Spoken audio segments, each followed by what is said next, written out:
এইরকম একটা সংবিধান সম্পর্কে, সংসদীয় ব্যবস্থা সম্পর্কে অশিক্ষিত মুখ্যমন্ত্রী পশ্চিমবঙ্গকে নেতৃত্ব দিলেন 15 বছর। তো একে আনার পিছনে আমরা অনেক বড় স্বপ্ন নিয়ে এনেছিলাম।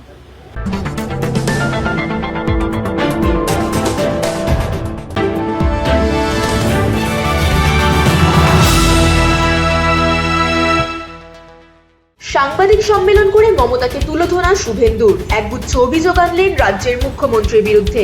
এসআইআর ইস্যু থেকে শুরু করে দিল্লি পুলিশের বিরুদ্ধে মিথ্যা অপবাদ দেওয়া, সবকিছুর জন্য দোষ দিলেন মমতাকে। মনে করিয়ে দিলেন তৃণমূলের শাসনে রাজ্যের পরিস্থিতিটা। নির্বাচনের আগে নিজের স্বভাব সিদ্ধ ভঙ্গিতেই মমতাকে কটাক্ষ করে চলেছেন শুভেন্দু। উনি কোথাকার লয়ার, কি লয়ার আমি জানি না। কালকেও দেখবেন আরেকটা ড্রামা অপেক্ষা করছে, নতুন উকিল দেখবেন কালকে আপনারা, যার নাম ইতিমধ্যে পশ্চিমবঙ্গ হাইকোর্টের বার কাউন্সিলের লিস্ট থেকে বাদ দিয়ে দিয়েছে। কালকে দেখবেন আবার লয়ারকে দেখবেন, কোনো লাভ হবে না। উনার মূল এজেন্ডা হচ্ছে এইসব করে ঘেঁটে দাও, সুপ্রিম কোর্টে গিয়ে বলো যে নির্বাচন যথাসময়ে করতে হবে।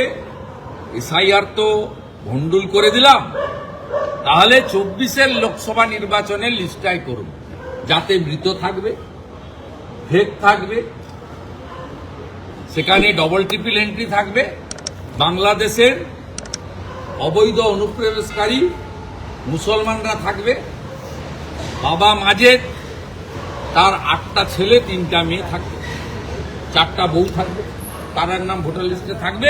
তিনি সেই ভোটার লিস্ট নিয়ে আবার জিতে যাবেন। জিতে 11 সালে টাটাকে তাড়িয়েছেন, 16তে চাকরি বেচেছেন, 21-এ আরজিকর করেছেন, 26-এ হিন্দু শূন্য করে দিলেন। যে বাংলাদেশ ওপারের ইউনুস আর এপারের মমতা মিলে গ্রেটার বাংলাদেশ হয়ে যাবে। ভোটের ফলাফল কি হবে, কতটা সুবিধা করতে পারবে বিরোধী শিবির? শুধু কি কটাক্ষ করেই মমতাকে ঠেকানো যাবে? মুসলিম ভোটের বিরাট একটা অংশ আমরা পাই না। ওই মুর্শিদাবাদে আর মালদাতে টুকটাক 2-4 লাখ ভোট কংগ্রেসকে দেয়, বাকি সবই তো দেয়। ওদের কারা ভোট দেয় সবাই জানে। কংগ্রেসের ভোট ব্যাংক হচ্ছে কিছু মুসলিম ভোট ব্যাংক, তৃণমূলের ভোট ব্যাংক হচ্ছে মুসলিম ভোট ব্যাংক। এখানে বিজেপির কোনো স্টেক নেই, we are not interested. BJP 46% vote নিয়ে, যেটা পূর্ব মেদিনীপুরে লোকসভায় আমরা পেয়েছি। গোটা রাজ্যে 46% ভোট নিয়ে ভারতীয় জনতা পার্টি একদম কমফোর্টেবল মেজরিটি নিয়ে আগামী দিনে সরকার তৈরি করবে, স্পষ্ট আমরা বলতে পারি। শুধু নির্বাচনের সময় ইলেকশন কমিশনের পুরনো এসওপি অনেকটা বদলে দিতে হবে, সেটা এখনই প্রকাশ্যে বলছে। তার জন্য ভারতীয় জনতা পার্টিও দাবি করবে, আমিও সবার সঙ্গে কথাবার্তা বলবো, আমার অনেক রাজনীতিতে ভোটে লড়ার অভিজ্ঞতার ভিত্তিতে বলবো। একটু করে দিতে পারলে আর কোনো সমস্যা এখানে নেই।